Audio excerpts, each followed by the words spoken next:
Το όνομά μου είναι Χέιζαλ Άντερσον. Γίνομαι 30. Επί του παρόντος, ζω με τον σύζυγό μου, τον Φίλιππο, ο οποίος είναι 5 χρόνια μεγαλύτερος από εμένα, και τον 5χρονο γιο μας, τον Ραούλ. Είμαστε μια τριμελής οικογένεια. Σήμερα, παρευρίσκομαι στη γαμήλια τελετή ενός φίλου με τον άντρα μου. Αν και τους αποκαλώ φίλους, είναι πιο κοντά στον άντρα μου παρά σε μένα, και τους ξέρω μόνο κατά πρόσωπο. Η τελετή πραγματοποιείται σε ένα ξενοδοχείο πρώτης κατηγορίας και βρίσκομαι συνεπαρμένος από την πολυτέλα του. Ενώ ο σύζυγός μου αντάλλαζε χαιρετισμούς με γνωστούς στο χώρο, πήγα στην τουαλέτα για λίγο. Βγαίνοντας από την τουαλέτα και επιστρέφοντας στην τελετή, άκουσα μια δυσάρεστη φωνή. Κοίτα αυτό το ελαττωματικό αντικείμενο. Γιατί είσαι εδώ? Μαμά, τι εννοείς με αυτό? Είναι αλήθεια. Γιατί υπάρχει ένα ελαττωματικό αντικείμενο εδώ? Δεν τους καλέσαμε, σωστά? Νιώθω σαν να ανταλλάσσονται περιφρονητικά λόγια γύρω μου. Και φαίνεται να μιλάνε δυνατά επίτηδες. Αυτό δεν είναι απλώς κουτσομπολιά, είναι απροκάλυπτα προσβλητικό. Ωστόσο, κανείς δεν μου απευθύνθηκε απευθείας.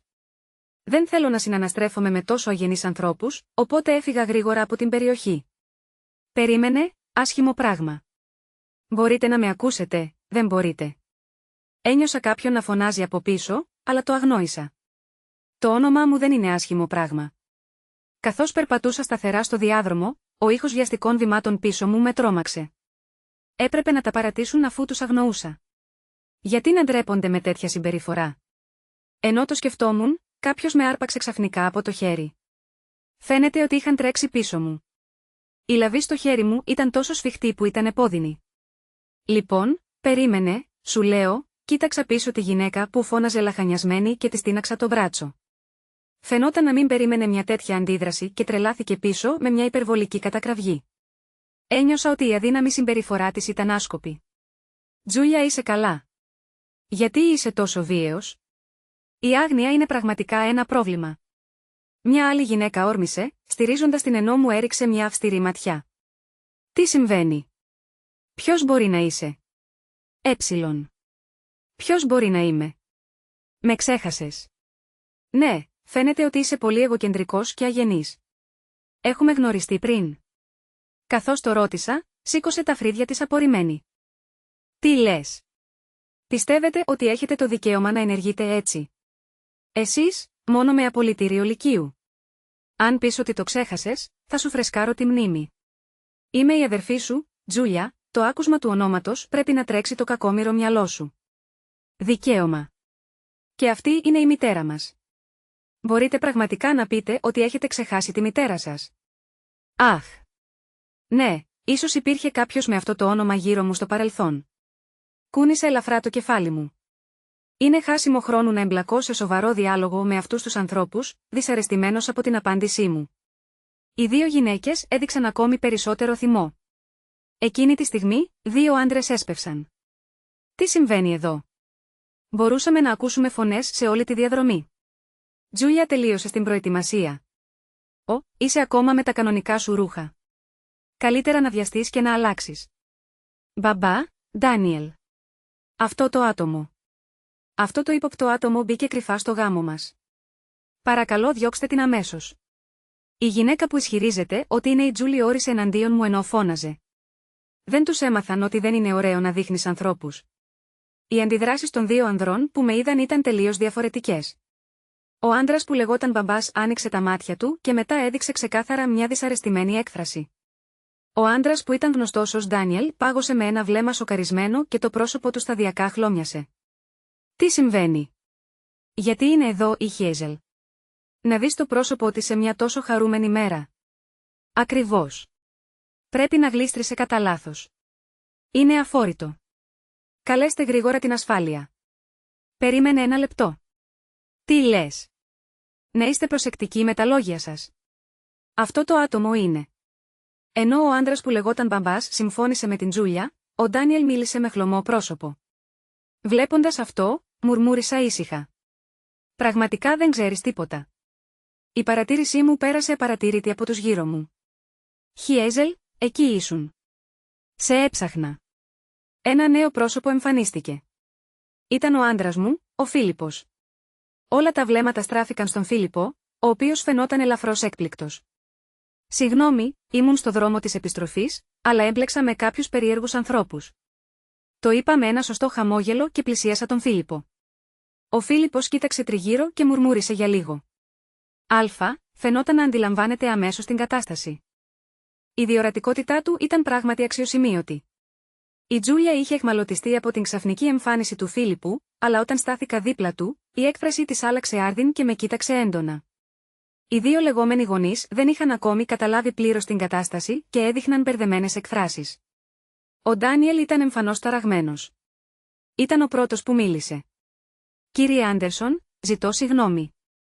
Η γυναίκα μου είπε κάτι ακατάλληλο. Πραγματικά λυπάμαι και τη γυναίκα σου». «Έλα, Τζούλια. Ζητώ κι εγώ συγγνώμη». «Γιατί να ζητήσω συγγνώμη? Είναι αυτοί που πρέπει να ζητήσουν συγγνώμη». Η Τζούλια με έδειξε ξανά, καθώς μιλούσε. «Αυτό το ασεβές άτομο παρενέβη στον σημαντικό γάμο μας. Δεν ξέρω πώς συνέβη αυτό, αλλά αυτή η γυναίκα είναι ντροπή για την οικογένειά μας. Έπρεπε να είχαμε κόψει τους δεσμούς μαζί της εδώ και πολύ καιρό και να μην ξαναβρεθούμε ποτέ». «Περιμένετε. Οικογένεια». Ακούγοντας αυτά τα λόγια, κοίταξε έκπληκτος και έριξε μια ματιά πέρα δόθε ανάμεσα σε εμένα και την Τζούλια. Ακριβώς τότε, οι δυο τους κάλεσαν τον μπαμπά και η μαμά επενέβη. «Ο αγαπητέ, Ντάνιελ, λυπάμαι πραγματικά. Έχουμε μια προβληματική μεγάλη κόρη. Είναι τόσο ενοχλητικό το θέμα που είναι άβολο ακόμα και να την αναφέρουμε, και έχουμε καταφέρει να κρύψουμε αυτό το γεγονός μέχρι τώρα. Στην αλήθεια. Την διώξαμε από το σπίτι πριν από 9 χρόνια. Πώς έμαθε για τον γάμο της Τζούλιας? Τι σκοπεύει να κάνει με το να έρθει εδώ απρόσκλητη? Σίγουρα δεν σκοπεύει να καταστρέψει τον γάμο, σωστά? Στην πραγματικότητα, Ντάνιελ, αυτό το κορίτσι είναι ανόητο. Αποφοίτησε μόνο από το γυμνάσιο και δεν μπορούσε να πάει στο πανεπιστήμιο. Μετά την αποφοίτησή της, απλώς περιπλανήθηκε κάνοντας δουλειές μερικής απασχόλησης, μένοντας στο σπίτι και ήταν πραγματική ενόχληση. Ήταν σαν παράσιτο. Θα πρέπει να είναι ευγνώμων που της παρέχαμε από το γυμνάσιο. Γιατί μπήκε κρυφά στο γάμο? Είχα δεχτεί τόσο σκληρή μεταχείριση. Ωστόσο, είχα από καιρό διακόψει τους δεσμούς μου με αυτή την οικογένεια και αβίαστα διέλυσα όλες τις προσβολές τους. Αυτοί οι άνθρωποι ήταν στην πραγματικότητα η οικογένειά μου. Τουλάχιστον, αυτό έγραφε το οικογενειακό μητρό. Ωστόσο, οι γονείς μου επιχείρησαν την αδερφή μου, η οποία είναι 6 χρόνια μικρότερη από εμένα, και με είχαν παραμελήσει από τη στιγμή που άρχισα να αναπτύσσω τη δική μου ταυτότητα. Η οικογένεια του πατέρα μου παράγει γιατρούς για γενιές και το σπίτι μας ήταν μια κλινική. Η μητέρα μου εργαζόταν ως νοσοκόμα στην οικογενειακή κλινική. Σε έναν ξένο, η οικογένειά μας μπορεί να φαινόταν να ζει χωρίς καμία ανάγκη. Ωστόσο, η πραγματικότητα ήταν ένα σπίτι γεμάτο τοξικότητα. Θυμάμαι ότι προσπάθησα σκληρά να κερδίσω την αγάπη των γονιών μου όταν ήμουν μικρός, αλλά εγκατέλειψα κάθε προσδοκία από την οικογένειά μου, γιατί ο λόγος που ευνοούσα την αδερφή μου ήταν ακατανόητος για μένα. Εκείνη θεωρήθηκε ελκυστική και εγώ όχι.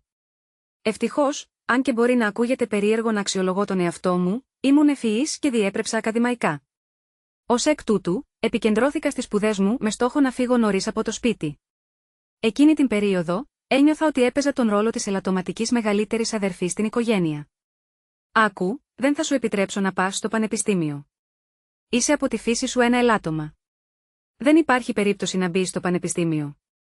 Ξεκινήστε να εργάζεστε αμέσως μετά την αποφοίτηση του γυμνασίου, ανεξαρτητοποιηθείτε και συνεισφέρετε οικονομικά στο σπίτι. Είναι χάρη σε εμάς που κάποιος δεν είναι ελκυστικός καθώς θα μπορούσατε να μεγαλώσετε καθόλου. Μας χρωστάτε ευγνωμοσύνη. Αυτό είναι σωστό, ποτέ δεν φαίνεσαι ευγνώμων.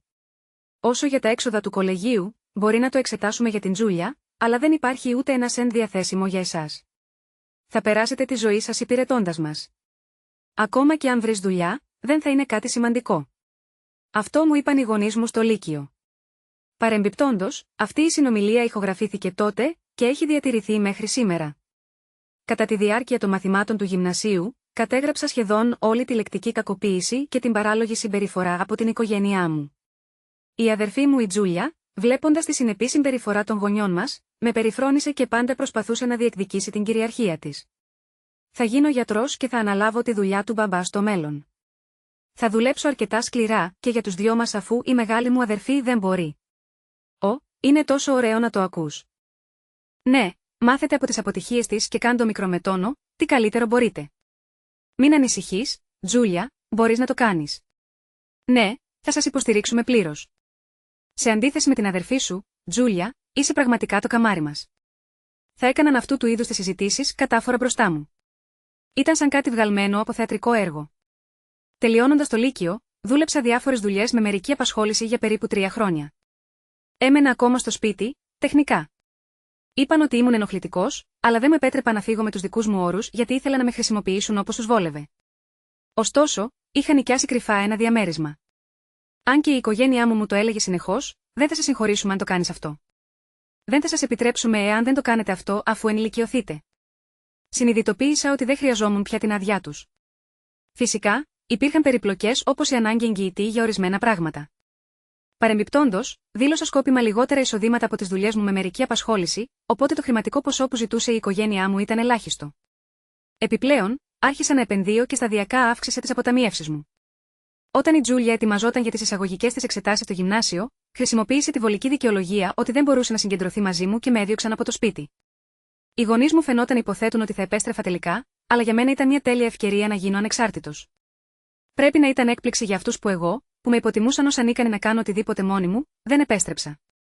Ωστόσο, αυτό σύντομα έγινε άσχετο για αυτούς. Όσον αφορά τους γονείς μου, το να έχω την Τζούλια ήταν αρκετό. Από τότε έχουν περάσει 9 χρόνια. Ενώ έχασα τις σκέψεις μου και μόνο, άκουσα μια κλιμακούμενη λογομαχία μεταξύ της Τζούλια και ενός άντρα που ονομαζόταν Ντάνιελ. Μάλιστα, σήμερα ήταν η ημέρα του γάμου τους. Έτσι, είναι πλέον παντρεμένοι. Αν και το όνομα της αδερφής μου μπορεί να ήταν στην πρόσκληση, το θεώρησα ως απλή σύμπτωση και δεν το σκέφτηκα πολύ. Το ενδιαφέρον μου για αυτή την οικογένεια είχε ήδη ξεθοριάσει. Γιατί παίρνετε το μέρος της. Έχω πει όλη την ώρα ότι είναι ύποπτη. Μόνο που είναι εδώ χαλάει τη διάθεση. Διώξε τη γρήγορα. Κοίτα, σου έχω πει πολλές φορές ότι προσκάλεσα αυτούς τους ανθρώπους στο γάμο. Ελέγχετε τις προσκλήσεις μαζί μου, σωστά. Έχουν ήδη κάνει check-in. Είναι επίσημοι καλεσμένοι, γι' αυτό ζητήστε συγγνώμη για όσα είπατε νωρίτερα. Παρακάλεσε ο Ντάνιελ. Είναι ανησυχητικό ότι τέτοιες διαφωνίες συμβαίνουν λίγο πριν το γάμο. Εκείνη τη στιγμή, ο πατέρας μου είπε ξαφνικά με ένα έκπληκτο βλέμμα: περίμενε, δεν είναι γιος του επικεφαλής του Γενικού Νοσοκομείου Άντερσον. Η μητέρα μου εξέφρασε επίσης έκπληξη. Γενικό Νοσοκομείο Άντερσον, το διάσημο. Ο γιος του επικεφαλής γιατρού. Ο σύζυγος της αδερφής μου Τζούλια αντίχησε την έκπληξή τους. Μέσα σε αυτές τις σκάλες, ο Φίλιππος παρουσιάστηκε. Χάρηκα που σε γνώρισα. Είμαι ο Φίλιπ Άντερσον. Αυτή είναι η γυναίκα μου, η Χίζελ, και τους χαιρέτησε με ένα χαμόγελο. Οι γονείς του Φίλιππου είναι διακεκριμένοι γιατροί που διοικούν ένα νοσοκομείο για πολλά χρόνια. Ο ίδιος ο Φίλιππος καλοπίζεται ως ο ταλαντούχος γονέας της εποχής και σπουδάζει με πάθος ιατρική. Στο άκουσμα αυτό, τα μάτια των γονιών μου άνοιξαν διάπλατα από έκπληξη. Ξαφνικά παρενέβη ο άντρας της αδερφής μου. Είναι απίστευτο. Αλλά να σκεφτείς ότι η γυναίκα του γιατρού Άντερσον είναι η αδερφή της γυναίκας μου. Είναι δυνατή μια τέτοια σύμπτωση. Δηλαδή είμαστε συγγενείς τώρα. Είπε, μη μπορώντας να κρύψει την έκπληξή του. Δόκτωρ Wells, ζητώ συγγνώμη για τυχόν προβλήματα που μπορεί να έχει προκαλέσει ο γιος μου στο παρελθόν, συνέχισα, κόβοντας τις παρατηρήσεις του. Ο σύζυγος της αδερφής μου Ντάνιελ Wells είναι γιατρός και εργάζεται σε πανεπιστημιακό νοσοκομείο. Μόλις είχα πάρει το γιο μου κοντά του πρόσφατα γιατί ένιωθε αδιαθεσία. Αλλά αυτή είναι η έκταση της σύνδεσής μας. Ο Φίλιππος είχε επαγγελματικούς δεσμούς με γιατρούς και φαίνεται ότι ο Wells σέβεται πολύ τον Φίλιππο. Πώς νιώθει τώρα ο Ραούλ? Από μικρομετόνο, τη διέγνωσα, θα πρέπει να ξεκινήσει άμεσα θεραπεία. Οπότε σας προτείνω να τον πάρετε για εξετάσεις και να νοσηλευτείτε στο νοσοκομείο μου. Ο Ντάνιελ έκανε ευγενικά αυτή την προσφορά, αλλά απάντησα, στην πραγματικότητα, αποφασίσαμε να δούμε έναν άλλο γιατρό για μια δεύτερη γνώμη. Είναι σημαντικό, ξέρεις. Δεν μπορούσε να κρύψει την έκπληξή του για την απάντησή μου. Φαινόταν ότι ο Ντάνιελ προσπαθούσε να αντιμετωπίσει τον γιο μου ως μια ειδική περίπτωση, αλλά ένιωθα άβολα με την ιδέα ότι το παιδί μου θεωρείται κερδοφόρο αντικείμενο. Ως εκ τούτου, αρνήθηκα απαλά την προσφορά του με ένα χαμόγελο. Ξαφνικά, ένα χλευαστικό γέλιο αντίχησε στον αέρα. Γιατί συμπεριφέρεσαι έτσι? Προσπαθείς να αντισταθμίσεις το ότι είσαι απόφοιτος λυκείου παντρεύεσαι έναν γιατρό? Είσαι ανόητος. Το να παντρευτείς στον αέρα ενός μεγάλου νοσοκομείου δεν ανεβάζει τη δική σου αξία, η εκπαίδευσή σου παραμένει η ίδια. Και η σκέψη σου είναι πολύ ρηχή. Αλήθεια έχεις παιδί? Καημένο παιδί σε έχει για μάνα. Η Τζούλια επέκρινε. Για σου Τζούλια, σταμάτα σε παρακαλώ. Είμαστε οικογένεια. Γιατί λες συνέχεια τέτοια πράγματα, Ντάνιελ? Προσπαθήστε να το μεταφέρετε γρήγορα. Ωστόσο, η αδερφή μου κοίταξε τα λόγια του.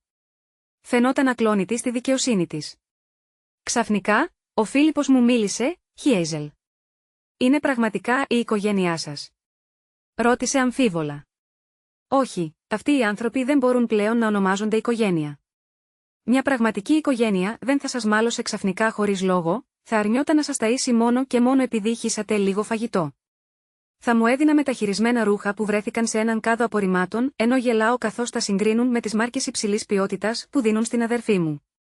Δεν θα πετούσαν τα υλικά της μελέτης μου ισχυριζόμενοι ότι είσαι πολύ ανόητος για να τα χρειάζεσαι ή δεν θα μούλιαζαν τα σχολικά μου βιβλία με νερό για να τα καταστήσουν άχρηστα.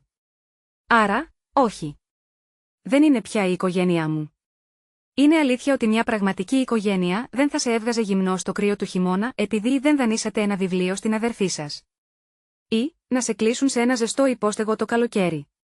Δεν θα πουλούσαν σιωπηλά τα υπάρχοντά σας, ούτε θα σας έλεγαν απευθείας ότι αναμένετε να εργάζεστε για μια ζωή. Οι άνθρωποι στην πόλη μας έχουν παρατηρήσει την άδικη μεταχείριση της κλινικής προς τα αδέρφια, υποπτευόμενη κακοποίηση, και δεν θέλουν να πάνε τα παιδιά τους εκεί. Είναι πραγματικά εκπληκτικό που κανείς δεν το ανέφερε όταν ήμασταν παιδιά. Τώρα, παρά την επιχειρηματική τους ταλαιπωρία, δεν κατάλαβαν ότι ήταν η αιτία της. Αυτό δείχνει πόσο σοβαρό είναι.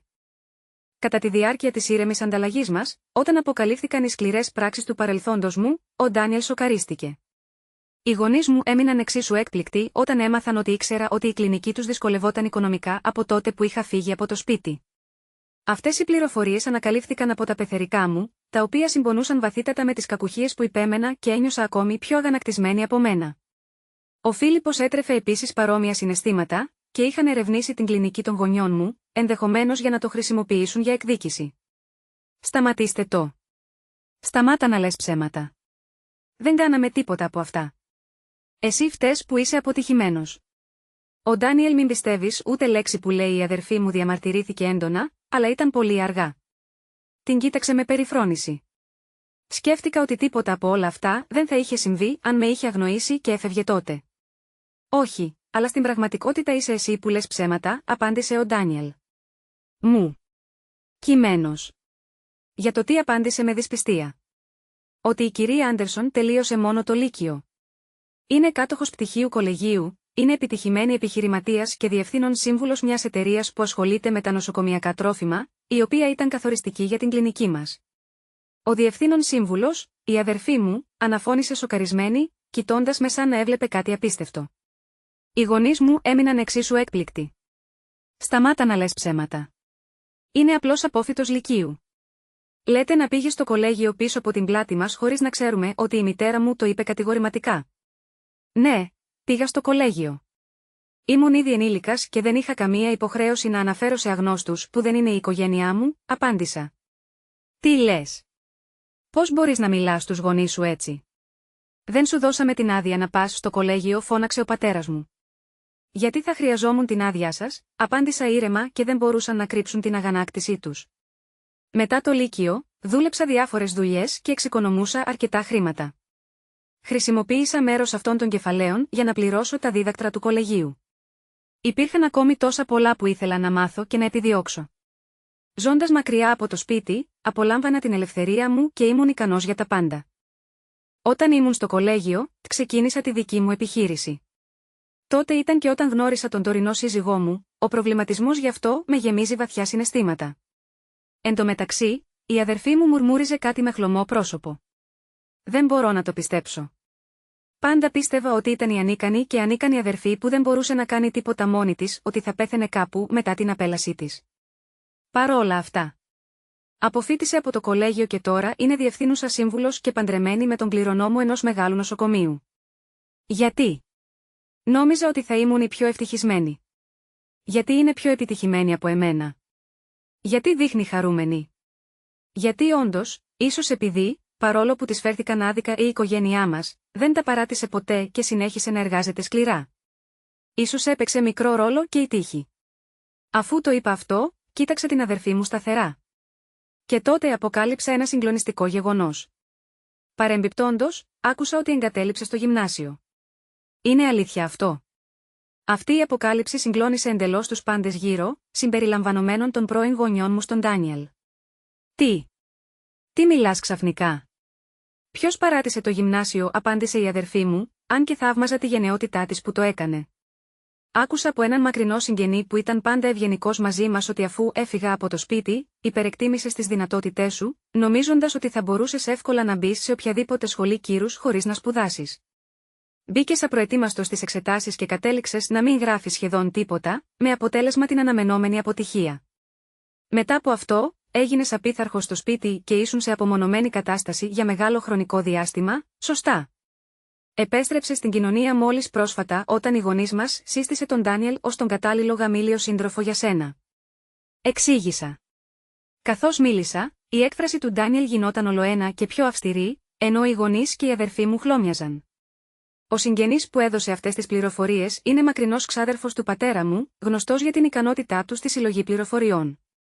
Παρά το γεγονός ότι είχα συναντηθεί μόνο λίγες φορές κατά τη διάρκεια της παιδικής μου ηλικίας, με φρόντιζε και μάλιστα ήταν ο εγγυητής μου.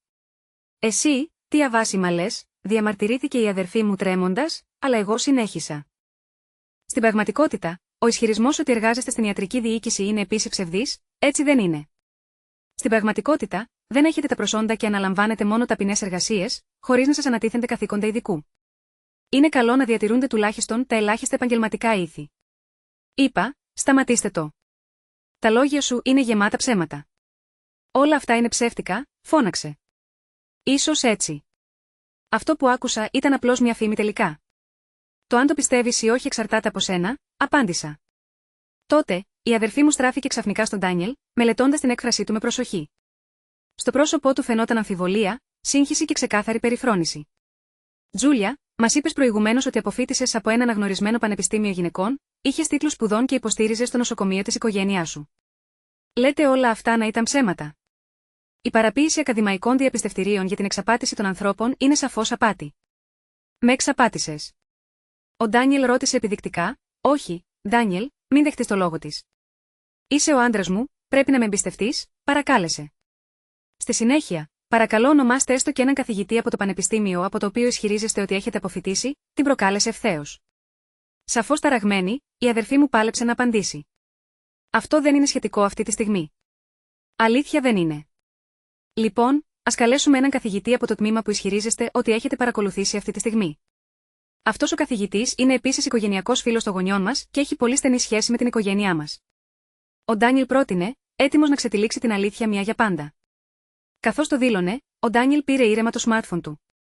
Παρακαλώ σταματήστε. Αυτό δεν είναι απαραίτητο. Ντάνιελ, αν με εμπιστεύεσαι, φτάνει. Όχ, ξαφνικά, η Τζούλια άρπαξε το smartphone από το χέρι του Ντάνιελ και το χτύπησε με δύναμη στο πάτωμα. Δεν χρειάζεται έλεγχος.